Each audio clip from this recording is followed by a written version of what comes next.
Hey guys, okay, hopefully you can hear me. If you're on, if you will just in the chat say hello so that I know you guys can hear me and see me, I think we should be good to go. So if in the chat, if you just check in and say hello, that way I know you can hear me, that would be awesome. And I am like frantically trying to get set up because, oh, Cindy Ross, hello, how are you? I think you guys can hear me, so I'm not gonna worry about the microphone. Oh my gosh, you gotta love technology, right? Good times, good times. So we're traveling. I'm on the road in Fredericksburg, Texas, which is in the Hill Country, and just having such a relaxing night. And I was like, oh, I'll hop on. Everything will be fine. Hopped on and had serious issues. So I just first of all want to say thank you guys so much for being patient, hanging out, and waiting. But I'm really excited to share the 6 P's of Genius Hour with you. Just some of the things that I learned from making Genius Hour a reality in my classroom, and just talk to you a little bit about what it can look like in yours. So if in the chat you want to tell me if you have, I didn't get to see in the other one. So just real quickly, what experience do you have with Genius Hour? Like, have you done it before? Is it something you've implemented? Just something you're thinking about implementing? Over in the chat, if you'll tell me that, that'll help a little bit. I want to make sure this is personalized and something that you can use.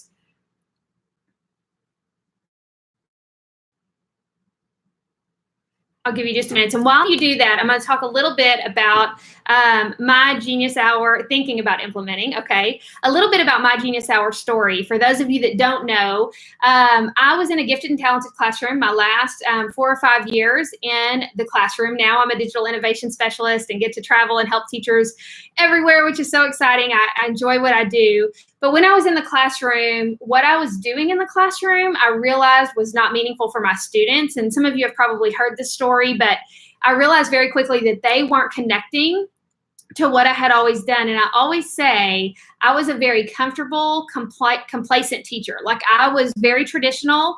I unfortunately did that for a long time.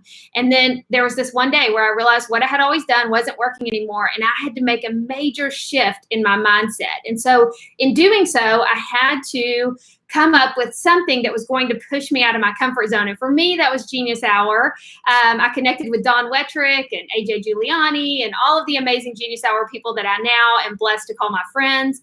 But connecting with them really was a game changer. And we started using Genius Hour and kind of developed a process called the 6 P's. And so that's what I'm going to talk to you guys tonight about. Looks like Cindy tried Genius Hour with 6th graders.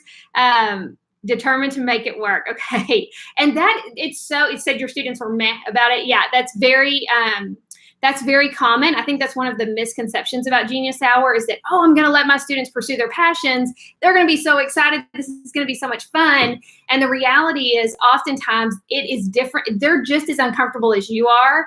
And if we don't do it in a way that weaves purpose in with passion, sometimes that's exactly how they feel. So we're going to talk a little bit about that and what that can look like. So let's just dive right in because I want to make it a little shorter than I had originally planned since we started later. But let's talk about what the 6 P's are. So the 6 P's are a process for Genius Hour, and they're passion, plan, pitch, project, product, and presentation. And we're going to go through each one of those. So if you guys want to take some notes, I don't have slides just because I thought, you know what, I'm just going to share and you guys can rewatch it or whatever you want to do, take some notes as we go through. And I'm going to share lots of ideas and lots of resources, and then lots of ways you can connect further to learn even more. So those 6 P's, as I was creating those, I really wanted to be intentional about weaving in life-ready skills. So thinking about collaboration, communication, creativity, and critical thinking. I wanted to weave those throughout the process. So I'm going to mention those a lot. And then I always talk about the 4 C's plus 1 R because I think reflection is really important. And so we're going to talk about the role reflection has to play in Genius Hour as well. So I hope you guys are ready. Buckle your seatbelts. We're going to go fast. But I'm going to share some really practical things that you can take and implement in your classroom tomorrow. Whether some of these things you'll be able to use with Genius Hour, and some of them you're going to think, you know what? I don't even have to use that with Genius Hour. I can use it in my classroom right now. So one of my core beliefs, and I think it's important, if you've ever heard me share, you know that I always say, I think it's important for every educator to have a set of core beliefs. So I have my core beliefs, and one of those is that I believe that every learner deserves an opportunity to pursue their passions during the school day. But what does that look like, and how do you do it in a way that's manageable for you and meaningful for your students? Because that's really what is difficult with Genius Hour. It's hard to manage every learner pursuing their passion, and it's also difficult to make it meaningful for them. So Cindy, you were saying your students were kind of meh about it. That is oftentimes because it's not meaningful to them. And so we have to find ways to do that and help them make connections. So let's start with passion. As we talk about a student finding their passion, for a long time in my classroom, I think we only dealt with interests. So I had students who were doing things like Legos, and they were sewing, and they were doing lots of cute things. But we were missing an opportunity to connect our purpose to our passion. So I read an article not too long ago, and it compared purpose and passion to a campfire. So if we think about a campfire, the foundation, the logs, the wood, that's like purpose, right? Because without that foundation, you cannot build that passion. The fire can't continue to burn. And so for so many of my students, they would start Genius Hour, they would get really excited about it, and then all of a sudden it would fizzle out. And the reason it would fizzle out is because they had not found a purpose before we addressed their passion. And so there's so many ways you can do that, but they have to have a why. They have to have a reason that they're working on that project, so that continues to drive them. And when things start to fizzle, you can kind of stoke the fire and stoke that purpose so that the passion continues to burn. Does that make sense? You guys feel free to ask questions in the comment. I want this to be a two-way conversation. So if anything I'm saying doesn't make sense, or you agree, or you've had that happen in your classroom, feel free to leave that in the comments. So I want to talk about a couple of different ways you can do that. First of all, if you haven't heard of Thrively, write that down.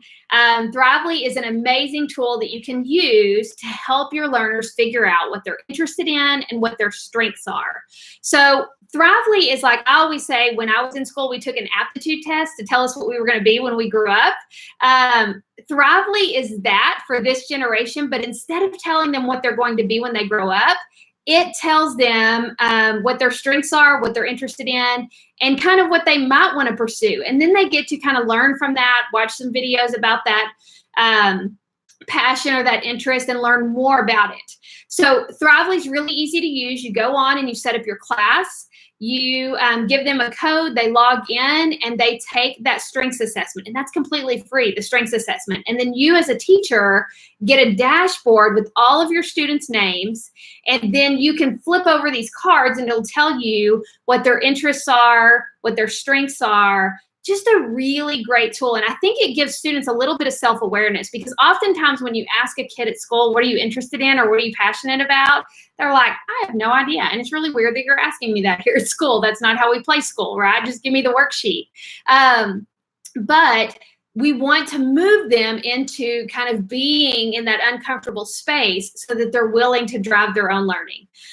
So the other thing that I wanted to share when it comes to passion is sometimes I had students who just didn't know what existed, right? They didn't know what they wanted to pursue because they didn't know what their options were.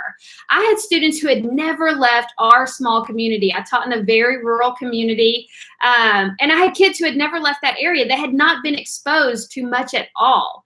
And so when I started saying, what are you passionate about? I realized their world was really, really small, and they had no idea. So there is a tool called DIY.org, and you have got to check it out. It is an amazing tool that you can go on to DIY.org, and as you visit the website, you'll see up in the corner it says patches. And when you click on patches, it pulls up a ton of different careers or paths they could follow. And so let's say they choose architect, they then can click on a challenge. So if they they choose architect, it gives them different challenges they can complete to become good at that skill. So it's amazing. It's cool. Kids absolutely love it. It's free. What I love about DIY.org is that it gives students an opportunity to figure it out. So you guys aren't architects. I'm not an architect. And so when my students would come to me and say things like, hey, I chose architecture, what do I do next? I could say, I have no idea. I'm not an architect. You're going to have to figure it out. And this generation of kids, they need to hear that more often, right? I'm not going to guide you. I'm not going to help you with this. You've got to figure it out. So give them an opportunity to do that by using tools like DIY.org. So check that out. So Thrively, DIY.org, those are great tools to kind of help students start figuring out what they're passionate about. The other thing I want to share is, as we talk about purpose and why they're doing it, if you haven't heard of the global goals, that is a really good place to start. So globalgoals.org, an amazing, amazing tool. And I can start putting some of these in the chat so that you guys can see them. And DIY.org, let me put global goals.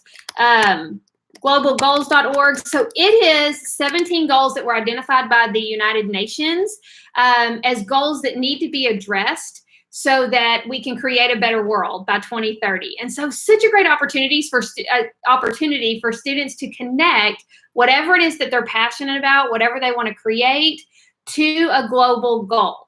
So how can you use what you know, what you've learned to create change in the world, right? Or to make an impact here on our campus, in our district, maybe in our community, or maybe even the world, right?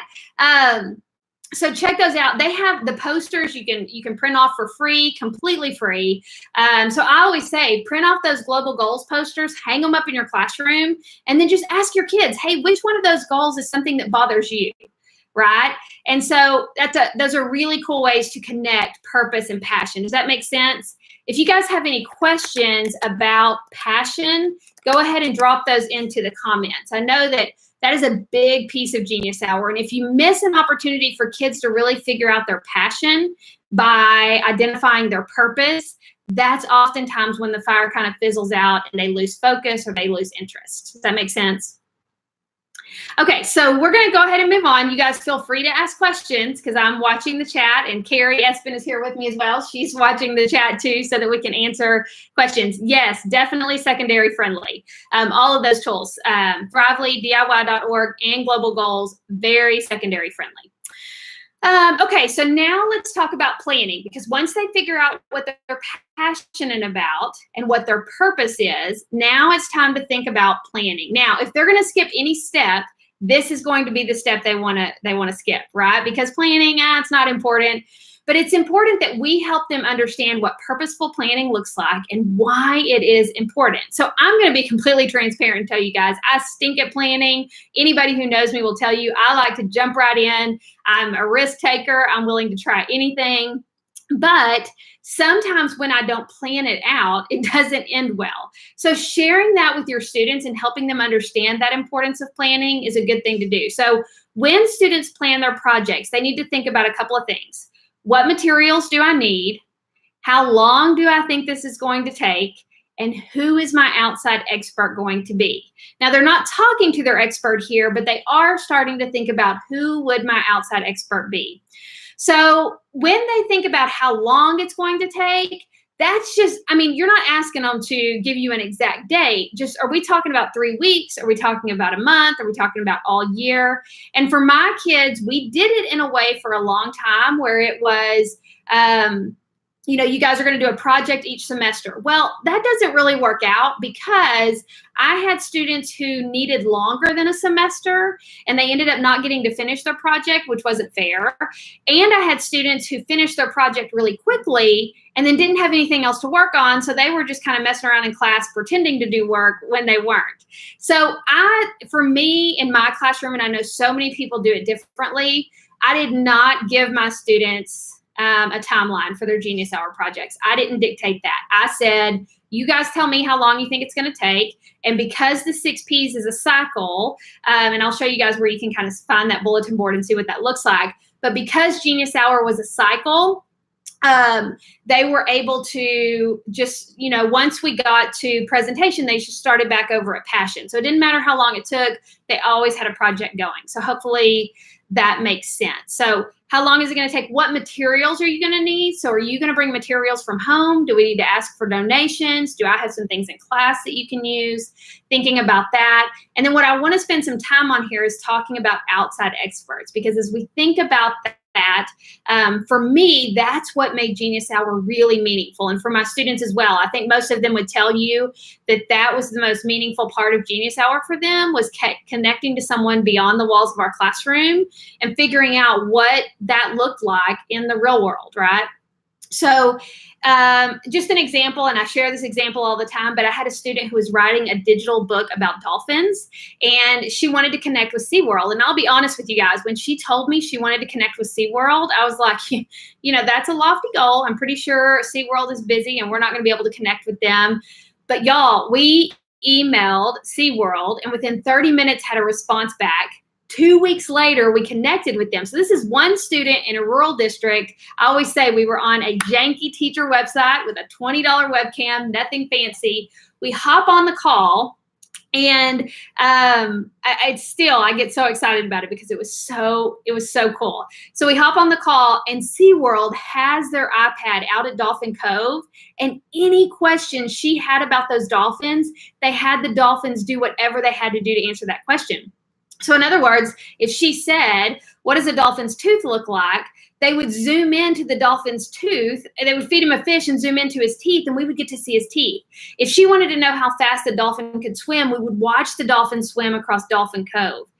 That is a learning experience, right? We took it to a new level, and it was so cool. She talked about that forever because it was such a cool experience for her, and that was really one of our first encounters with an outside expert. And they're not always that great. I mean, we had some encounters with outside experts that were like, so boring and didn't work out, and that's going to happen. But we had some really cool encounters as well. So how did we do that? Sometimes it was using Twitter.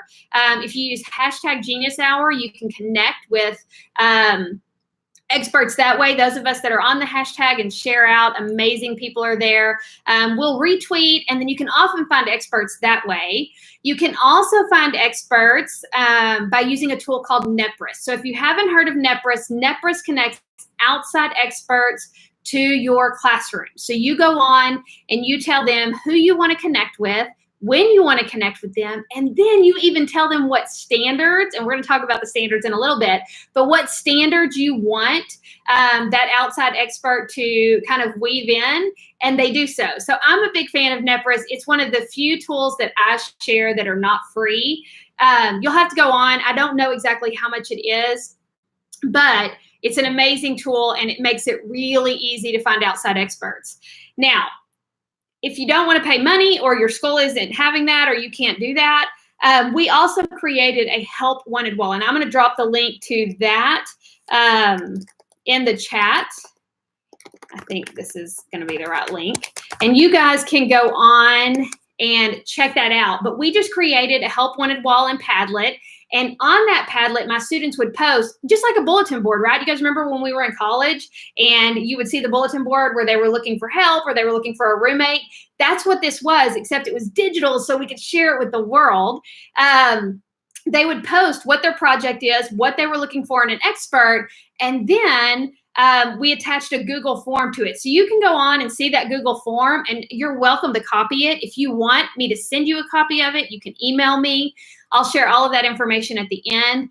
I'm happy to share that with you so that you don't have to reinvent the wheel. But we connected that Google form to it so that if somebody wanted to be our expert, they would fill out that form. I would contact them, make sure they were legit, and then I would connect my student with that expert. I always made sure I had parent and admin permission before I did that.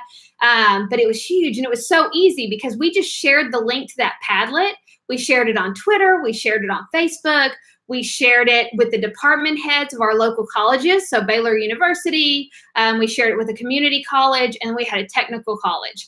And so sharing that Padlet with them, we had outside experts all the time. So you guys tell me real quickly in the comments, what do you think about outside experts? Does that make sense? I'm going really fast, and I want to make sure that you're with me. You can just respond real quickly and tell me you're good, you're with me. so that I know we're not going too fast.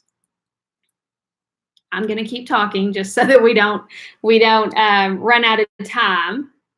But as we go through, I think thinking about outside experts is really important and something that you want to make a part of Genius Hour. I think sometimes that's easy to leave out because it's work. But let me say one more thing here before we move on to the next step, and that's that you don't have to have an outside expert for every single student. My students knew, Cindy, I'm so glad. I'm glad that this is helping. My students knew that, hey, if Mrs. McNair doesn't help me find an outside expert for this project, the next project I'm going to be a priority. So if they had an outside expert for project number 1, project number 2, they weren't going to be a priority. If one fell into our lap, great. But I was really going to focus on those kids that didn't have a project for project 1. And then if we get to project 3 and they still haven't had an outside expert, I'm working really hard to find those kids an outside expert, and the ones that have already had an expert may not find one. Does that make sense? So I wasn't always just killing myself to find everybody an expert. They knew, I'm going to get an expert for as many projects as I can, but it's not going to happen every single time. So all they're doing in plan is thinking about who their outside expert is going to be. But it's important that they do that here so that when you get to project, that's already figured out and they can talk to that expert. All right? So they figured out what they're passionate about. They've planned out what they're going to do. Now it's time for them to pitch their idea to the class. So in pitching their idea to the class, they are basically just trying to convince you and their peers why their project is a good idea. So this is a really great opportunity for them to practice 2 of those 4 C's, collaboration and communication, right? I'm telling you guys what I'm doing. I'm asking for advice and I'm practicing communication skills as well.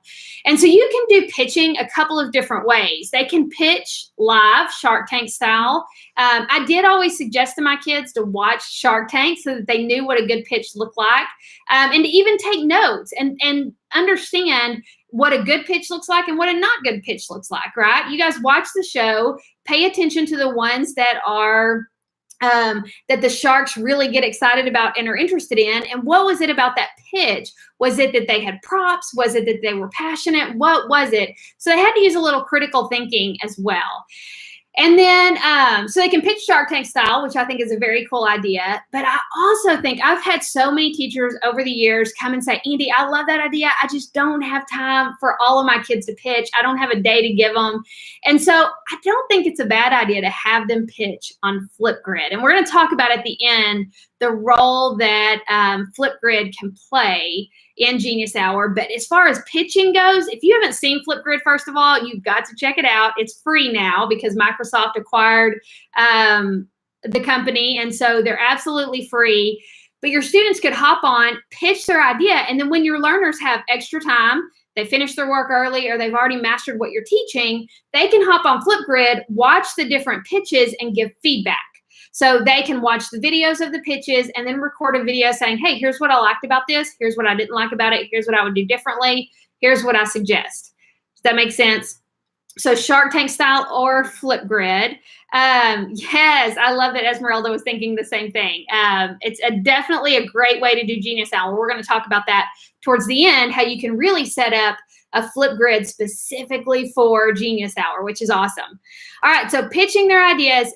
Let me tell you real quick, when my kids pitched, they had 2 to 3 minutes because I wanted them to learn how to be clear and concise.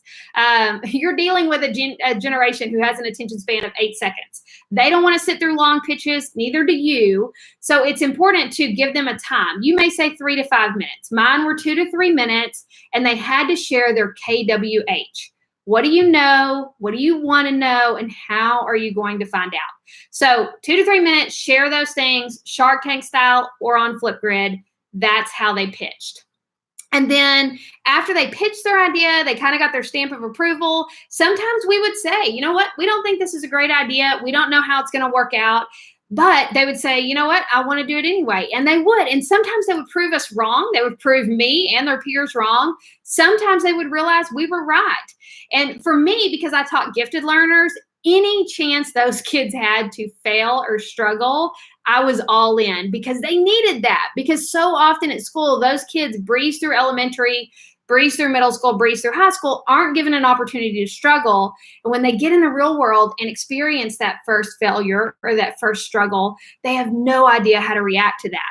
So I made it a priority to give my kids opportunities to struggle and to kind of experience that. How long do they work on the pitch after the start of Genius Hour? That's just totally up to you. I would let them pitch whenever they were ready. If you have a kid who's kind of dragging their feet, you might want to give them a deadline. But remember, my kids move through this process pretty much on their own. So, hey, if you're ready to pitch, you're going to pitch. If you're ready to wherever they were. So, Cindy, you said sixth graders. So sixth graders are very capable of that. But teaching them time management, that we're not trying to spend 3 weeks on pitch. You need to have this put together in a couple of days so that you can share and move on. So you may give them a deadline on when they pitch, but I think once they start realizing what that looks like and you give them kind of an outline for it, you'll see they'll move right through it fairly quickly.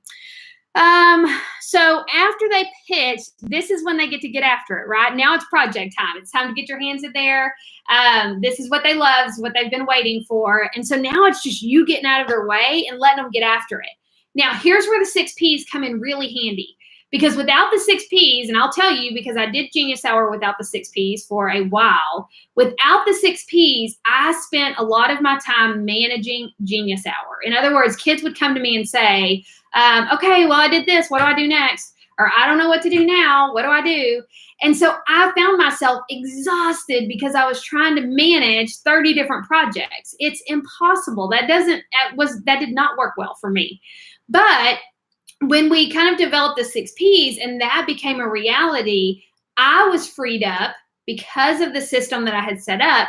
I was freed up to help my learners make connections to the standards, help them make connections to those life-ready skills that we talked about, and help them make connections beyond the walls of the classroom. So I didn't have to spend my time managing because they knew what to do. We're going to talk about that bulletin board and kind of how I set that up.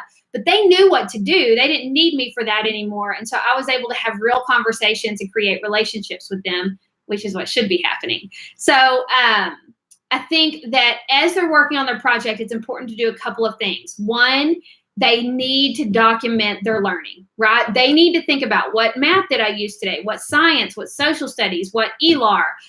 How am I incorporating what I'm learning in my core content areas or in my content areas? How am I incorporating that into Genius Hour? Because Genius Hour is an opportunity to learn by doing, right? It's an opportunity to apply what they know. So letting them make those connections through Genius Hour as they work on that, it's a good idea, but you have to be intentional about that. They're not going to do that on their own. So my kids had to document every day at the end of Genius Hour, what standards did you use, or what did you use that you knew that you learned in a different class, a content class. And then it's important for them to reflect. So John Dewey said, we don't learn from an experience, we learn from reflecting on an experience. So I think reflection is important regardless of what you teach. And if you have not seen Tony Vincent, I don't have the link, but you guys write this down. If you don't hear anything else I say, write this down. Tony Vincent has some amazing QR codes. So if you just Google reflection QR codes, it'll be one of the first things that comes up. But it's a QR code, and every time they scan it, they get a different question. So you could have 10 kids scan the same QR code. They all get a different reflection question. It's free. You can print it off. I actually had it at the front of my room, blown up into a poster. And my kids knew at the end of class every day, whether it's Genius Hour or whether it's just something we've done in class, we're going to be expected to scan that QR code and reflect either by blogging or by turning to a neighbor and sharing what we've learned today. Because we do a lot of remembering in school, right? We ask kids to remember. And that's just, I always say there's a big difference between remembering and reflection. And here's the difference. Remembering is what I did and how. Reflection is what I learned and why. Oh, Carrie, I spin dropped the link. Thank you, Carrie. Remembering is what I did and how. Reflection is what I learned and why. And with Genius Hour, I would say with anything you do in class, you need them to understand what they learned and why they've learned it, so that they can make that connection so that they will remember it. Because if they don't make a personal connection to it, these guys aren't remembering it. I promise you. They have too much content when they leave the classroom. So they go to class, they leave class and they get on YouTube, they get on Snapchat, they get on Instagram. And what's the first thing to be pushed out when they have no more room? It's going to be something that wasn't meaningful to them. And that's going to be something that they didn't reflect on. So make sure that at the end of Genius Hour, they're given the opportunity to reflect. We're required to have 2 grades a week. I think you could use reflections as grades.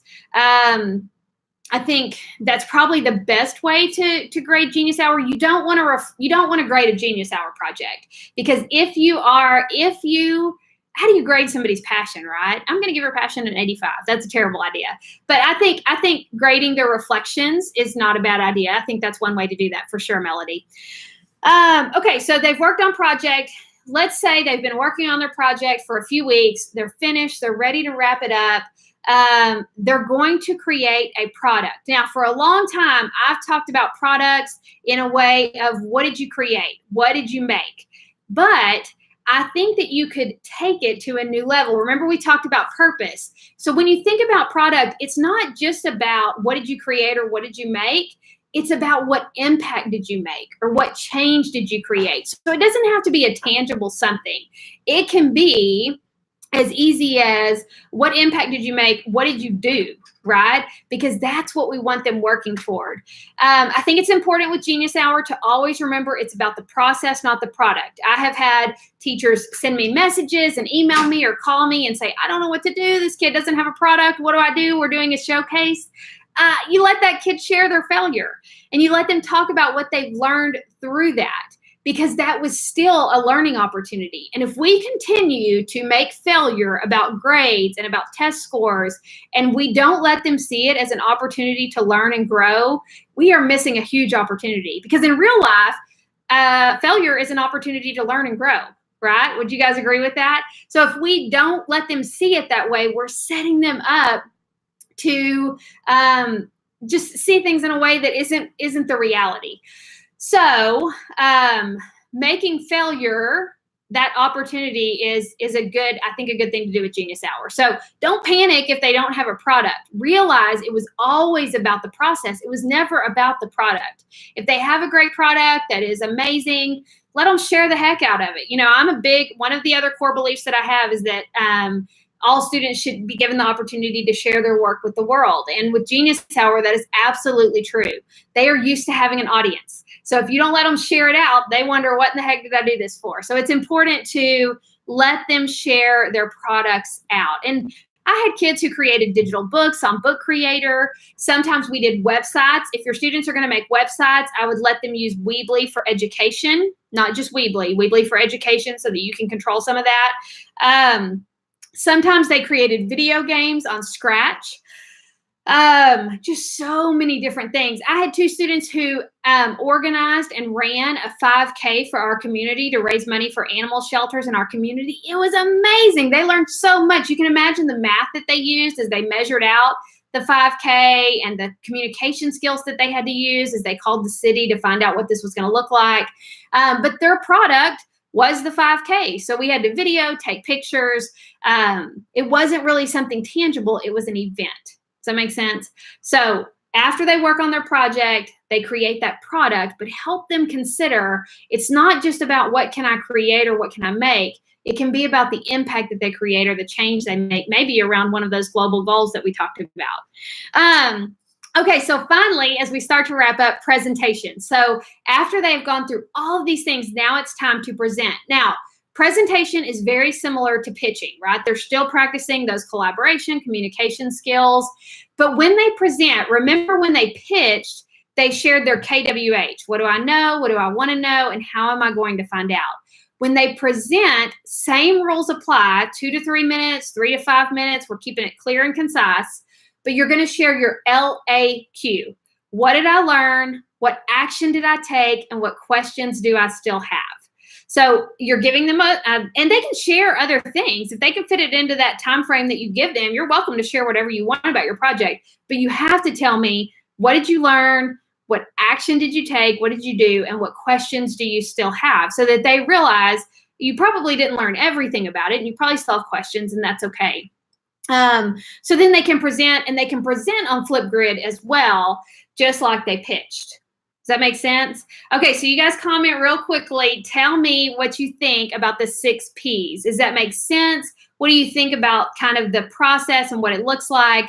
Hopefully I gave you some practical things that you can use along the way, but do the 6 Ps make sense to you? And then I want to just kind of, as we wrap it up, share some big ideas for you to kind of understand some really cool ways that you can implement this in your classroom. So don't leave yet, because I saved the best part for last. 6 Ps make sense? Just yes or no. It will be fine. Like, don't leave, because I have some really cool. Can you guys still hear me? Yes. I'm going to plug my phone in so I don't lose connection. Okay, I'm going to try to wrap this up so that we don't lose connection. You got to love traveling and technology. Okay, as we think about the 6 Ps, I want you to go to my website, because over on my website at andymcnair.com, you can click Genius Hour, and I have a ton of resources. Obviously, the Genius Hour book that I wrote is there, but tons of books that other people have written about Genius Hour, all of the blog posts that I've written about Genius Hour. Joy Kerr, Joy, Kirr. If you don't know her, she wrote Shift This. She's a great friend of mine and is amazing.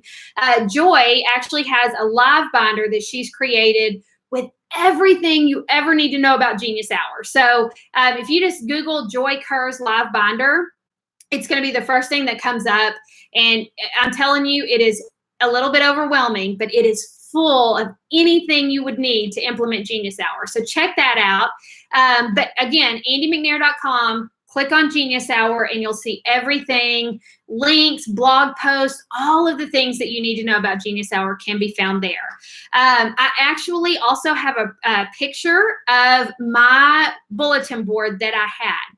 Now, on my website, I also have a bulletin board that we've created, so you can I'll actually email you guys this, because I want to give you a discount code. But if you don't want to mess with it, if you want to create your own bulletin board, you are welcome to do that. I will help you. If you need help, I'll help you do it, so you can do it for completely free and not have to worry about it. But I have a website that I created just with videos from me for your students, just walking them through and talking to them about what each step is. So, hey, you're on Passion. Here's what you're doing. I give them all of the tools, the things, and just some things for them to look at. And so they scan the QR code. So you hang the bulletin board up in a cycle, right? So it's a circle. And they just go up, they scan the QR code, and it sends them to that website so that they know what to do on that step. So you can spend your time not explaining to them what they have to do, but instead you can weave in content area standards and life-ready skills. So those are on my website as well. And then we have the Global Genius Hour Grid. So if you want your students to share their work out with the world, we've created the Global Genius Hour Grid. And I actually wrote a blog post about that not too long ago. On my website, andymcnair.com, you can click blog and you'll be able to find that. But the Global Genius Hour Grid is free. It's on Flipgrid. And it is, obviously you can get the QR codes if you want those on my website. But if you want to just access the grid, you can totally do that. I have the link to it in that blog post, and your students can share. Same thing. I've already created the Flipgrid myself. Now, you're welcome to create a Flipgrid of your own, but I've created just a Genius Hour Flipgrid with the 6 Ps, and your students are welcome to get on there, watch the videos, and just think about what they need to do. In that Flipgrid, there is a permission slip for you to use. There's just information for the kids to use. It's full of stuff. So you guys check that out. I'm trying to think if there's anything else I want to share with you really quickly. The 6 Ps of Genius Hour online course. So this online course I created on Teachable, and it is available for you guys or anybody who's interested. You got a lot of information tonight, but in that online course, I go through every single little thing. So outside experts, here's what that looks like. And then there's all of the resources that I talked about. You get those free with the course. So you can check that out as well. But again, all of that is on andymcnair.com, and you just click Genius Hour. Man, that was a lot of information in a short amount of time. So do you guys have any questions for me? If you want to ask a couple of questions, feel free to put those in the chat. I'm going to hang out for a couple of minutes, but I want to say thank you for your patience with the technology issues. Thank you for hopping on. You guys have been amazing. But I want to answer any questions that you have, because I know that you took time to be on here. If there was something I didn't share that you were wondering about, let's make sure that we do that. So I'll wait a couple of minutes, see if you guys have questions, and then we'll shut it down.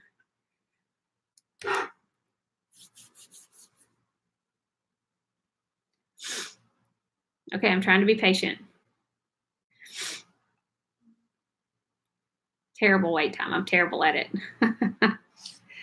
While you guys are doing that, I'll tell you about a couple of other opportunities. So Genius Hour, the first book came out, oh gosh, it's been a year now, a year and a half. We are working on now the 6 P's of Genius Hour. Oh, Jessica, you're welcome.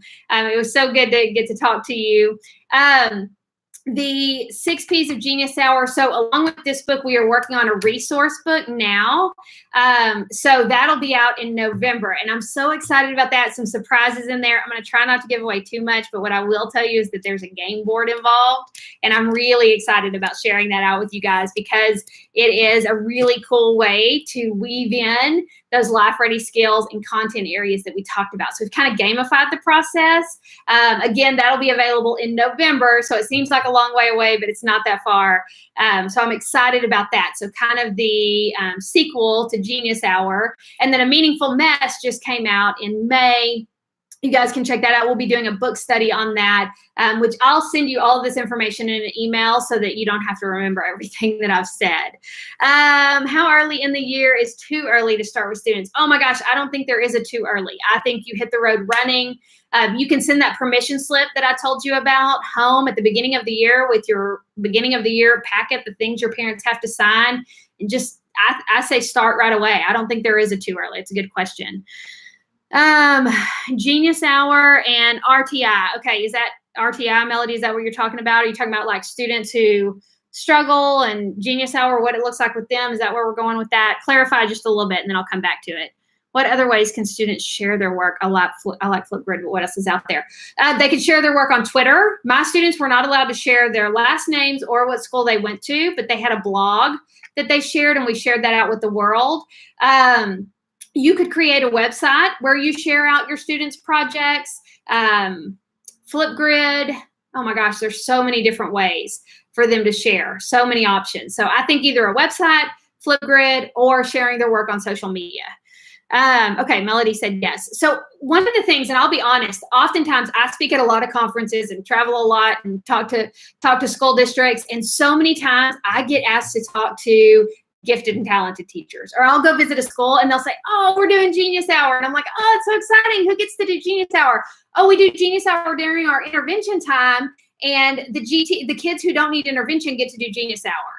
Like, oh, seriously, like that's a terrible idea, because Genius Hour is an opportunity to learn by doing. And Melody, you're probably going to regret this because you just got me on my soapbox. But I always say, oftentimes RTI or intervention is harder, faster, more, right? You're not getting this, so we're going to do harder, faster, more. Well, these kids that aren't getting it don't usually need harder, faster, more. They need something different. And Genius Hour can be that something different, right? If these kids could learn based on their passion, we might be onto something. So I think Genius Hour should be offered to every learner. Remember, my core belief is that every student deserves an opportunity to pursue their passions during the school day. Not GT kids deserve an opportunity to pursue their passions during the school day. So I think it should definitely be offered to every kid. I think the problem is we separate these things. So we have like traditional things we've always done that we think work, and then we have like Genius Hour, Makerspace, all of these innovative strategies. Well, that we got to quit separating those things. We can teach content through innovation. It's not, these things should not be separated. I always say, if you want to disrupt a system that doesn't work, and education is not working right now, if you want to disrupt a system that doesn't work, the first thing you've got to do is stop doing what doesn't work. And some of those traditional things that have always worked aren't working anymore. So taking that off the plate and adding something like Genius Hour and being willing to take that risk, I feel like can be really beneficial. Sorry, Melody, I kind of got on my soapbox there, but man, I'm passionate about that. I think every kid deserves that opportunity. What are some supplies that I should consider buying around? I think it's a good idea to have Makerspace supplies. So like cardboard, scissors, cotton balls, toilet paper tubes, because a lot of kids are going to want to make, create, and design. Any technology you can get your hands on is a good idea. But I also think it's a good idea to let your students be creative about finding their own supplies. What do you need? Who can we get to help with it? What can that look like? So that they're able to use some critical thinking and use some problem solving. So I think you can start rounding up some Makerspace-ish supplies, but don't feel like you have to go break the bank trying to get stuff, because Genius Hour is really what they make of it and what they want to do. So let them be responsible for getting some of their supplies. It's a good question. Anything else? You guys have asked some good questions. I want to say thank you so much for staying on here and for staying with me. I really hope that you guys consider implementing Genius Hour. I'm so passionate about it, and I'm so grateful to people like Don Wettrick and Galitz V and AJ Giuliani and Joy Kerr, all of those guys who are passionate about Genius Hour and who were willing to share their stories, because learning from them gave me an opportunity to take that risk and make Genius Hour a priority in my classroom, and eventually led to the 6 Ps. So if you have any questions, like this is not like after this we're done and we're never going to chat again. You guys feel free to email me over on my website. You can fill out the contact form, whatever that looks like, but feel free to reach out. I just want to say again, thank you so much. You can go to my website, find anything that you want. And if there's anything you can't find or that you want access to, let me know. But I'm going to send you guys an email. It'll probably be tomorrow with all of the things that we talked about tonight. A lot of the links and different things that we've talked about. So no problem. You guys, thank you so much for taking time to be here. You guys go get some rest, and I'll talk to you soon. All right. Bye, guys.